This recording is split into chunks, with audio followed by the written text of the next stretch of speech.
Good morning, friend. Myself Kedar Badeka, and today I'm taking your 31st lecture of Basics of Industrial Engineering. So, in the previous series of the chapter, we are talking about the entrepreneurships and the basic things about the entrepreneurships. So, as an entrepreneur, you have big questions regarding the industrial finance, right. आपके लिए जो सबसे बड़ा important task जो है वो आपके सामने जो आता है वो इंडस्ट्रियल फाइनेंस है कि आप कहाँ से जो है वो फाइनेंस जो है वो इसके लिए लाएंगे। किसी भी बिजनेस के लिए, किसी भी एंटरप्रेन्योर के सामने जो सबसे बड़ी दिक्कत रहती है कि वो कैसे इस चीज़ को ख़त्म कर कैसे इस चीज़ के सामने लड़ सकता है, वो होती है फाइनेंस। क्योंकि आपके पास एक लिक्विड करेंसी नहीं होगी तो फिर आप कैसे इस बिजनेस को जो है वो सेटअप कर सकते हैं। तो जो इंडस्ट्रियल फाइनेंस जो है उसकी क्या ज़रूरत है, तो बेसिकली किसी भी बिजनेस को स्टार्ट करने में, for starting business, for running a business, for research and developments during the trouble times, expanding the business and replacement of the machines equipments, इन सारी चीज़ों में आपके पास जो है वो फाइनेंस जो है वो बहुत बड़ा जो है वो रोल इम्पोर्टेंट प्ले करता है। अब आपके पास फाइनेंस के लिए क्या क्या रिसोर्सेज अवेलेबल है, किस तरीके से आप फाइनेंस को जो है वो अचीव कर सकते हैं, कहाँ से आप फाइनेंस लेके आ सकते हैं, क्या क्या गवर्नमेंट के प्रोविजंस फाइनेंस के रिगार्डिंग जो है वो आपके पास रहते हैं, क्या जो है वो स्टेट गवर्नमेंट की पॉलिसीज़ जो रहती है वो फाइनेंस में आपको हेल्प कर सकती है, किस तरीके से आप फाइनेंस किस डॉक्यूमेंट के आधार पे किस चीज़ के ऊपर, कैसी प्रोडक्ट के ऊपर आपको ज़्यादा रिलैक्सेशंस मिल सकते हैं। तो ये सारे जो है वो हम लोग आज के बेसिकली फाइनेंस किन कैटेगरीज में होता है वो सब आज हम लोग समझने की कोशिश करने वाले हैं। तो पहले तो हमने इंडस्ट्रियल फाइनेंस जो है उसकी नीड्स को जो हमने समझने की कोशिश की कि नीड तो वहाँ है जहाँ आपको सपोज़ कि बिज़नेस नया स्टार्ट करना है, बिज़नेस को चलाना है, रिसर्च एंड डेवलपमेंट्स है, ड्यूरिंग द ट्रबल्स टाइम है, एक्सपांडेशंस करना है, या फिर रिप्लेसमेंट कैसे मशीन्स का करना है। तो इन सारी चीज़ों में जो है वो फाइनेंस आपके लिए बहुत बड़ा जो है वो रोल प्ले करता है। Then there is a types of the industrial finance, right. Basically industrial आप यानी मैं आपको इसलिए ये समझाने की कोशिश कर रहा हूँ कि ये डिपेंड करना है आपको फाइनेंस, कैसा फाइनेंस चाहिए ना, वो बेसिकली डिपेंड्स करता है कि आपका प्रोडक्ट कैसा है। तो आपके पास ये क्वेश्चंस रहेगा कि सर प्रोडक्ट और फाइनेंस, राइट, इज़ दोनों में क्या जो है वो रिलेशनशिप है। तो रिलेशनशिप ये होती है कि आपका प्रोडक्ट जो है उसका लाइफ साइकिल कितना है। आप समझने की कोशिश करिए कि कुछ कुछ प्रोडक्ट ऐसे होते हैं कि आपके प्लांट के अंदर समय के साथ आप प्रोडक्ट के अंदर चेंजेस करते रहते हैं। आपने कुछ 2-3 साल तक ऐसा प्रोडक्ट बनाया, फिर वही इसी फैसिलिटी को यूज़ करके अब आपको लग रहा है कि मार्केट में इसका डिमांड ज़्यादा है, right. This product has a bigger demand than my product, then you change this production cycles, right. आप पूरा प्रोडक्शन साइकिल चेंज करोगे तो आपका पूरा फाइनेंस जो है वो चेंज होता रहेगा। तो बेसिकली इस प्रोडक्ट के साथ इसका जो रिलेशनशिप जो है वो इस तरीके से मिल बैठ के जो है वो इंडस्ट्रियल फाइनेंस के साथ खड़ा होता है। कैसे, तो बेसिकली फाइनेंस जो है वो 3 कैटेगरीज के होते हैं। First which is about the short term finance, medium, second which is about the medium term finance, and third which is the long term finance. अब कैसे, तो कि शॉर्ट टर्म यानी ऐसे which is less than the 1 year, आपको कुछ 1 साल और 1 साल के कम के वक्त के लिए अगर आपको कुछ पैसे चाहिए, राइट। आपका प्रोडक्ट ऐसा है कि सपोज़ इनिशियल ये कहाँ पे यूज़ होता है, ये चीज़ होती है बेसिकली यूज़ आप जब नया बिज़नेस स्टार्ट करते हैं।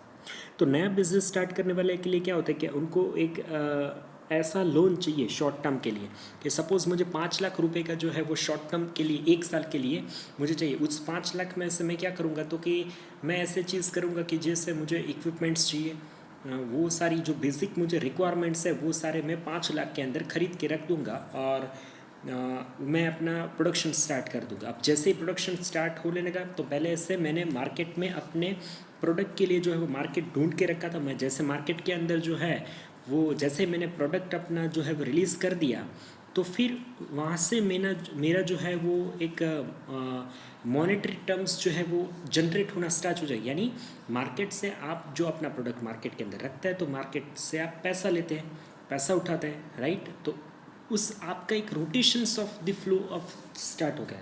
तो आपको ज़रूरत कितनी थी, तो कि आपको सिर्फ मुझे फर्स्ट बैच ऑफ प्रोडक्शन जो है वो स्टार्ट करके मार्केट तक पहुंचाने के लिए इतने पैसे चाहिए, तो 1 साल के लिए ही चाहिए थे। तो इतने शॉर्ट टर्म के लिए आपने किया। Second which is about the medium term finance. तो medium term finance which is more than 1 years but which is about the less than 5 years. 1 साल के लिए थे, वो आपको 1 साल से लेके 5 साल तक के लिए जो है वो अगर आपको फाइनेंस चाहिए, उस इतने ड्यूरेशंस के अंदर अमाउंट जो है वो उस आपके प्रोडक्ट और आपकी वैल्यूएशंस के ऊपर से जो है वो डिसाइड होती है। तो अगर आपको ऐसी कंडीशंस के लिए चाहिए 1 से 5 साल तक आपको उस रोटेशन की ज़रूरत है, उस पैसे की ज़रूरत है, आपको कुछ बैकअप मनी की ज़रूरत है, तो इस तरीके की आप फाइनेंस की हेल्प लेते हैं, गवर्नमेंट से लेते हैं, बैंक से लेते हैं, स्टेट गवर्नमेंट्स आपको हेल्प करती है। तो इस ऐसे फाइनेंस को जो है वो कुछ प्रोडक्ट के लिए मीडियम टर्म फाइनेंस की फैसिलिटीज़ जो है वो अवेलेबल रहती है। Third category which is about the long term finance. अब लॉन्ग टर्म फिनेंस के अंदर क्या था, विच इज़ मोर देन 5 ईयर्स। आप 5 साल से लेके 15 साल तक आपको फाइनेंस की यहाँ से सपोर्ट फैसिलिटीज़ जो है वो फाइनेंस आपके लिए अवेलेबल रहता है। तो ऐसी चीज़ों जो है वो शॉर्ट लॉन्ग टर्म फाइनेंस के अंदर ऐसी प्रोडक्ट जो है वो उस कैटेगरीज में आती है और आपको उस प्रोडक्ट के लिए उस कैटेगरी के अंदर 5 साल से ज़्यादा वक्त के लिए जो है वो आपको लोन अवेलेबल किया जाता है। अब लोन आपको कहाँ से मिल सकता है, आपका स्टेट जो आपकी बैंक्स रहती है, बैंक से आपको कम परसेंटेज के अंदर गवर्नमेंट की सब्सिडी के तौर पर फिर आपका ये रहता है कि आपका जो उद्योग भवन होता है स्टेट का, उद्योग भवन जो है वो कुछ सब्सिडाइज लोन जो है वो प्रोवाइड करता है कुछ अपने सेक्टर्स के लिए। उन्होंने चुने हुए जो है वो सेक्टर्स के लिए सब्सिडाइज जो है वो लोन प्रोवाइड करता है। वो सब्सिडाइज लोन भी होता है, सब्सिडाइज इक्विपमेंट्स के भी लिए होता है, सब्सिडाइज रिसोर्सेज के लिए भी वो लोग लोन जो है वो प्रोवाइड करवाए। तो इन सारे फैक्टर्स के लिए जो है वो आपके पास लोन की फैसिलिटीज़ जो है वो अवेलेबल रहती है। तो इस जगह से बैंक आपके पास बहुत बड़ा ऑप्शन है। फिर अलग अलग कैटेगरीज़ के बैंक जैसे प्राइवेट सेक्टर के बैंक्स हो गए और जो गवर्नमेंट सपोर्टेड बैंक है वो सब हो गए, सेंट्रल बैंकिंग्स हो गए। तो वो सारी सिस्टम्स जो है वो आपको इस कुछ प्रोविजंस के अंदर, कुछ गवर्नमेंट के स्कीम्स के तहत जो है वो आपको फाइनेंस जो है वो प्रोवाइड करवा सकते हैं, राइट। नेक्स्ट देखेंगे हम लोग the sources of the finance. तो सोर्सेज जो है वो 2 तरीके के सोर्सेज होते हैं। आपको फाइनेंस जो है वो 2 तरीके से सोर्स से मिल सकते हैं, इंटरनल सोर्सेज से और एक्सटर्नल सोर्सेज से। तो अब क्वेश्चंस आपके पास ये क्वेश्चंस उठ के आएगा कि what is about the internal sources and what is about the external sources. So let's start the discussions over the internal and external sources.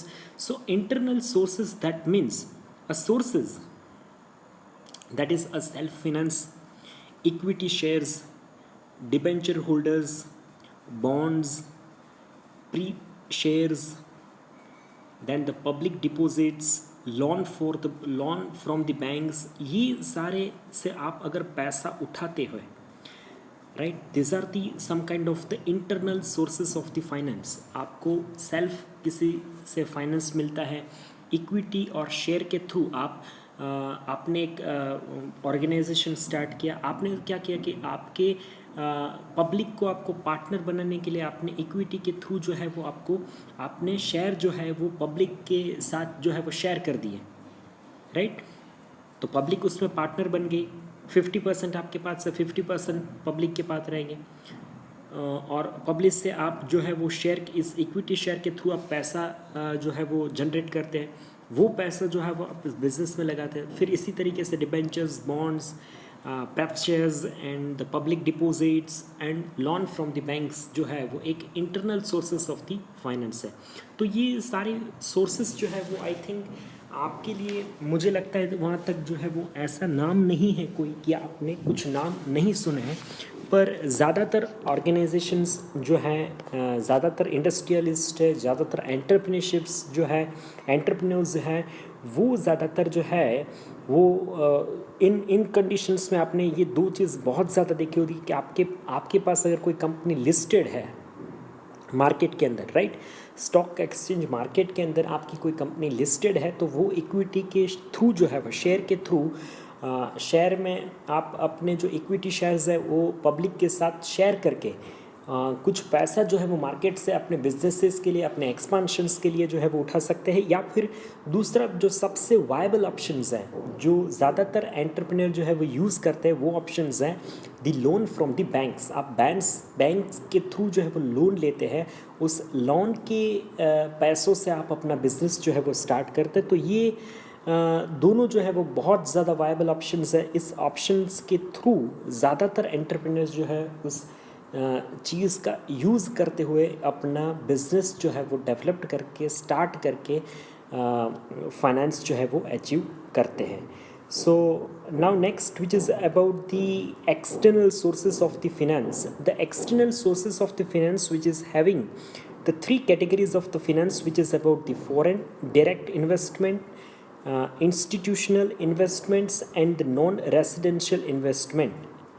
तो ये दो चीज़, the foreign direct investment, that is some of the foreign MNCs organisation is directly investing their money in your businesses, right. मैं आपको suppose एक example के साथ external जो सोर्सेज किसको बोला जाता है, तो एक्सटर्नल सोर्सेज इसको बोला जाता है कि जैसे मैं आपको एक एग्जांपल दूँ कि आपके पास एक एग्जांपल है कि फ्लिपकार्ट, राइट। तो इस एग्जांपल के साथ आपको इस चीज़ को आप बहुत ही क्लोजली जो है इस चीज़ को रिलेट जो है वो कर पाएंगे कि जैसे आपके पास आपने सब ने एक फ़्लिपकार्ट का नाम सुना ही होगा। तो फ्लिपकार्ट जो है वो कैसे वो सोर्सेस ऑफ फाइनेंस जो है वो अचीव कर सकता है। तो फ्लिपकार्ट ने क्या किया कि बहुत साल तक जो है वो बैंक से लोन सब ऐसे फैसिलिटीज़ को यूज़ करके हुए अपना मार्केट जो है वो स्टेबल करके एक्सपांशंस कर दिया, राइट। अब उसको बिज़नेस डेवलप करने के लिए जो है वो ज़्यादा फाइनेंस की ज़रूरत थी। अब ज़्यादा फाइनेंस कैसे उसको जो है वो प्रोवाइड करवा सकता है खुद के लिए। तो ज़्यादा फाइनेंस जो है वो डेवलप करने के लिए उन्होंने क्या किया कि USA का बहुत बड़ा फर्म है वॉलमार्ट, वो वॉलमार्ट को जो है वो उन्होंने वॉलमार्ट ने जो है कुछ हिस्सेदारी जो है वो फ्लिपकार्ट के अंदर ख़रीद ली। अब जैसे फ्लिपकार्ट के अंदर कुछ हिस्सेदारी खरीद ली, तो फ्लिपकार्ट अब जो है वो उसका एक तरीके से वो पार्टनर बन गया वॉलमार्ट जो है, और वॉलमार्ट उसके बदले जो है वो कुछ इन्वेस्टमेंट करेगा। जैसे जैसे आप जो लास्ट ईयर का लॉकडाउन वाला ड्यूरेशंस था, तो उस ड्यूरेशंस के अंदर बहुत सारे लोगों ने ये सुना होगा कि जियो के अंदर जो है वो काफ़ी सारी इंडस्ट्रीज़ के अंदर, IT इंडस्ट्रीज़ के अंदर, IT सेक्टर की कंपनीज ने बहुत ज़्यादा जो है वो फाइनेंस किया। जैसे फेसबुक हो गया, गूगल हो गया, माइक्रोसॉफ्ट हो गया, इन सारे लोगों ने जो है वो जियो के अंदर जो है वो कुछ ना कुछ तरीके से, गूगल जो है वो जियो के साथ मिलके कुछ हैंडसेट्स बनाने वाले हैं, जो 5G हैंडसेट मार्केट में वो दोनों मिलके लॉन्च करने वाले हैं।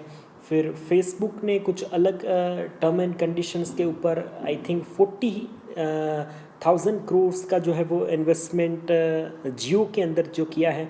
तो कुल मिला के जो न्यूज़ था कि 1 लाख के करीब जो है वो अमाउंट जो है वो जियो ने एक फॉरेन डायरेक्ट इन्वेस्टमेंट के थ्रू जो है वो अपने ऑर्गेनाइजेशंस के लिए जो है वो एक डेवलप्ड की, राइट। उस अमाउंट को जो है उस अमाउंट ऑफ इस सोर्सेस ऑफ अमाउंट को यूज़ करते हुए वो अपना फ्यूचर एक्सपांशंस या फिर प्रोडक्ट डेवलपमेंट्स या फिर उसके जो डेप्ट है, राइट, कि जो उन्होंने घाटा है, उन्होंने जो पहले अपनी कंपनी स्टार्ट करते हुए जो लोन लिए थे, उस सारे लोन जो है वो ऐसे फॉरेन डायरेक्ट इन्वेस्टमेंट के थ्रू पैसा डेवलप करके वो सारे लोन चुकाएगा और दूसरे पैसों का जो है वो प्रोडक्ट डेवलपमेंट्स और बिजनेस डेवलपमेंट्स और एक्सपांशन के लिए यूज़ कर सकता है।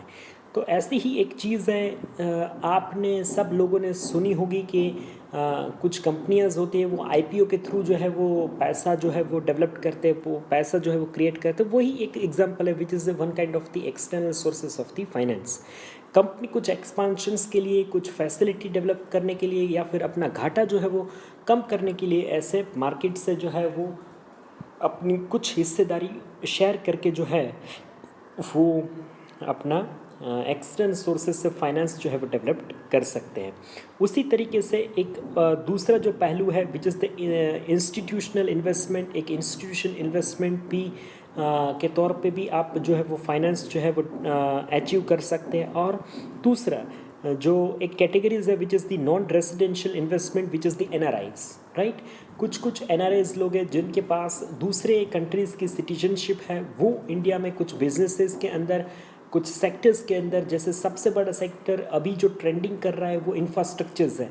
तो काफ़ी सारे लोग जो है वो इंफ्रास्ट्रक्चर, जैसे बॉम्बे हो गया, पूना हो गया, ऐसे जो एकदम ग्रोइंग फास्टेस्ट ग्रोइंग सिटीज़ है, अहमदाबाद हो गया, ऐसे सिटीज़ में जो काफ़ी सारे एनआरआईज लोग हैं वो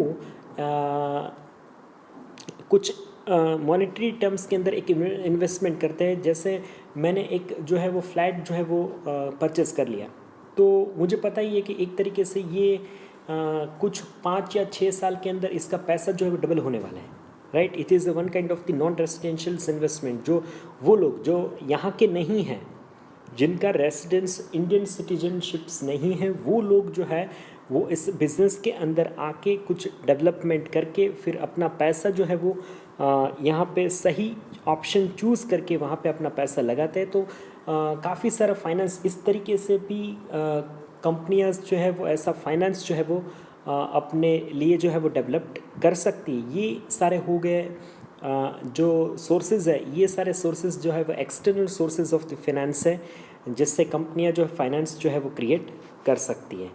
so this is all about the industrial needs of the finance. जो पहले हमने डिस्कशंस किया इस लेक्चर्स के अंदर कि फाइनेंस की क्या नीड्स है, ताकि जो बेसिक नीड थी वो किस लिए थी, क्या क्या आपको बिजनेस नया स्टार्ट करना है, एक्सपेंशंस करना है, रिसर्च एंड डेवलपमेंट के लिए हो गया, फिर कुछ मशीनरीज इक्विपमेंट परचेज करने हैं तो इसलिए, फिर कौन से कंडीशन के 3 कैटेगरीज के फाइनेंस होते हैं, 3 types of finance which is the short terms, medium terms and the third which is the long terms, उस कैटेगरीज। और उसके साथ देखा जाता है कि आपका प्रोडक्ट जो है वो किस तरीके का प्रोडक्ट है, और फिर किन किन सोर्सों से जो है वो आपको फाइनेंस जो है वो आपको मिल सकता है। तो हमने दोनों सोर्सेज के बारे में डिस्कशन किया, जो internal sources of the finance है और जो external sources of the finance है, वो दोनों सोर्स को मिला के आप कैसे जो है वो फाइनेंस अचीव कर सकते हैं। तो आज के लेक्चर्स के अंदर हमने ये सारी चीज़ों को जो है वो डिस्कस करने की कोशिश की है। आज के लेक्चर्स के अंदर फाइनेंस के रिगार्डिंग आपको कोई भी कन्फ्यूजन्स हो, कोई भी डाउट्स हो, कोई कुछ भी चीज़ अगर ना समझ में आई हो, तो आपकी क्वेश्चंस जो है वो मुझे इस लेक्चर के कमेंट सेक्शंस में आप मुझे पूछ सकते हैं। मैं डेफिनेटली उसको नेक्स्ट सीरीज़ ऑफ लेक्चर्स के अंदर उसका आंसर डेफिनेटली देने की कोशिश करूँगा, आपको जस्टिफाई करने की कोशिश करूँगा। आपको ये वीडियो लेक्चर जो है वो देखने के बाद आपका जो एनरोलमेंट नंबर जो है वो इसको कमेंट सेक्शंस के अंदर लिख देना है, which is counted as your online attendance, right. So this is all about the today's lecture. Thank you so much for watching this video lecture. I hope you all are doing the well and keep staying healthy and creating the healthy families, right? Thank you so much for watching this video.